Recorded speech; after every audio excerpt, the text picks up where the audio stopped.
Welcome back, everybody. Now think back to your middle school days. Chances are you're cringing, and some argue middle school is even more taxing, perhaps even dangerous for today's kids because of access to technology. According to the state, between 2012 and 2017, 110 Idaho children died by suicide. Idaho is working to prevent those deaths, and this morning, our Michelle Edmonds takes us inside a West Ada middle school. As the school year comes to a close, Victory Middle School kids may be learning their most important lesson: how to stay safe over the summer break. From trying on goggles that simulate being drunk, Are you on the sidewalk? I think so. Are you? to CPR training, even touching a real lung from a smoker. That's tar that makes the lung black. This is all an effort to protect and equip 11 to 14-year-olds. And one of the most active booths What makes a positive friend a positive friend? was put on by Victory students themselves. There.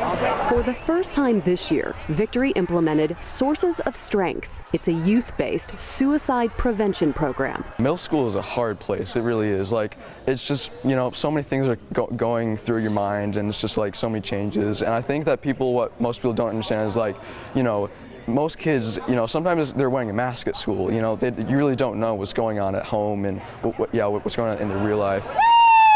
We did it! Students and counselors work together to try and start changing the culture of middle school.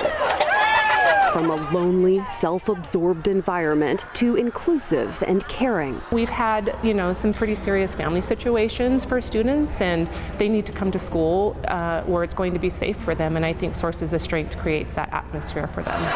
This is a vulnerable age group. A new study from the Children's Hospital in Columbus, Ohio, found suicide rates for children have been on the rise since 2007, and in fact are increasing at a double-digit rate for specifically young girls, ages 10 to 14. Counselors and students say social media plays a role. A lot of it is just like when you go home, you're not going home. Like everything's still on your phone and you can't really get away from it. And so then everybody's just exposed to thinking life is so perfect for people, and then they're trying to live up to all of those expectations and not having the reality of everybody has some things that are rough for them. Sources of Strength is a peer-to-peer model. I think people really underestimate the power that we have as teens because we understand a lot where they're coming from. The program develops honest communication between kids in an environment filled with trusted adults. Limited amount of problem-solving skills and knowing what to do when they face defeat or failure and feeling like this is it, life is over.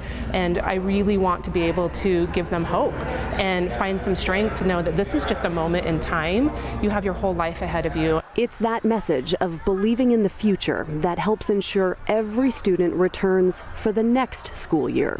In Meridian, Michelle Edmonds, 6 on your side. The Idaho Lives Project began granting Sources of Strength training to schools 5 years ago. Next year, there's funding to expand the program to another 19 Idaho schools. If you'd like to see if your child's school was chosen, head to our website, 6onyourside.com. Also, if your child or anyone you know needs help or someone to talk to right now, please call the Idaho Suicide Prevention Hotline. That number, 1-800-273-8255.